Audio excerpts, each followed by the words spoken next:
देखो बच्चों, ये तुम्हारे मैथ्स किट में ऐसे कुछ शेप्स दिए हुए, कटआउट्स टाइप के दिए हुए हैं, है ना। इसको क्या करना करा है हमने, जैसे इस पे ई लिखा हुआ है, ठीक है, हमने ऐसे यहाँ पे डी वाला लिया है, ठीक।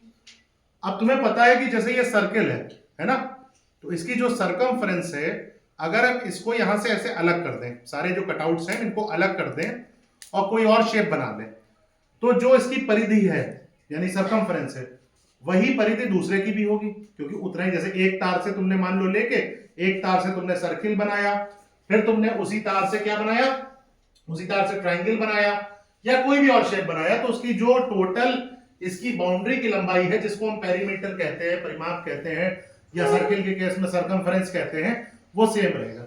लेकिन यहां पर हम क्या साबित करेंगे कि जो क्षेत्रफल है वो भी सेम रहेगा। कैसे? अगर मान लो ये एक सर्किल था, ये इसका सेंटर है, तो ये दूरी क्या हो गई इसकी, आर हो गई। क्या हो गई इसकी? यानी रेडियस, यानी त्रिज्या हो गई कि नहीं हो गई? ठीक है। अच्छा, ये पूरा कितना होता है सर्किल का सरकमफ्रेंस, परिधि कितनी होती है? नहीं, पूरी ये कितनी होती है? 2 पाई आर। कितनी होती है? ठीक। तो हमने जब इसको फाड़ के ऐसे अलग अलग कर लिया और यहां पर हमने ऐसे लगाया कि आधा हमने ऊपर लगा दिया और आधे का मुंह क्या है, इस तरफ कर दिया। यानी ऐसे समझो कि एक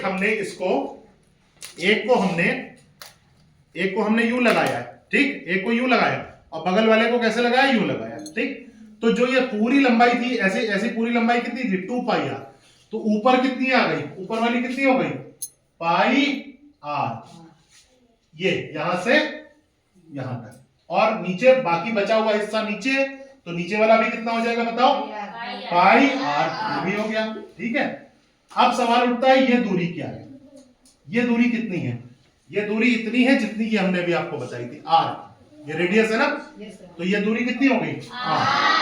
अब हम पहले सर्किल का एरिया कितना होता है, सर्किल का जो एरिया होता है, एरिया ऑफ अ सर्किल, वो होता है पाई आर स्क्वायर। यही तो होता है। अब हमने उसी सर्किल को काट के, तोड़ के, अलग करके बनाया है क्या, हमने बनाया है ये रेक्टेंगल। रेक्टेंगल की लेंथ है पाई आर और रेक्टेंगल की ब्रेथ है कितनी? आर। अब रेक्टेंगल का एरिया कितना होता है? रेक्टेंगल का एरिया होता है एरिया ऑफ रेक्टेंगल। कितना होता है बोलो भाई फॉर्मूला? आयत का क्षेत्रफल होता है लंबाई गुणे चौड़ाई। यहाँ पे लंबाई कितनी है? पाई आर। और चौड़ाई बताओ कितनी है? दोनों को गुणा करोगे कितना आ जाएगा? 2 पाई। नहीं बेटा, pi r into r, pi r square, है ना, पाई आर स्क्वायर। अब देखो यहाँ पे क्षेत्रफल कितना है?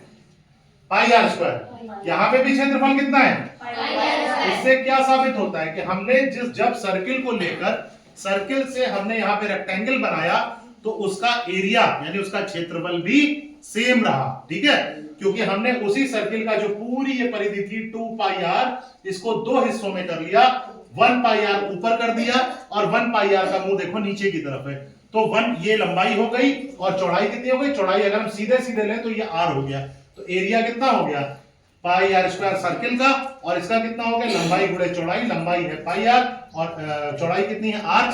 पाई आर गुणे आर करेंगे तो भी कितना आएगा? पाई आर स्क्वायर। यानी अगर एक वस्तु को बिना हम उसका मतलब उसको बिल्कुल भी बेकार किए हुए, बिना अलग किए हुए, उसी से दूसरा शेप बनाते हैं एक शेप से, तो दोनों का क्षेत्रफल भी क्या होता है बताओ? सेम रहता है। ठीक है, समझ में आ गया?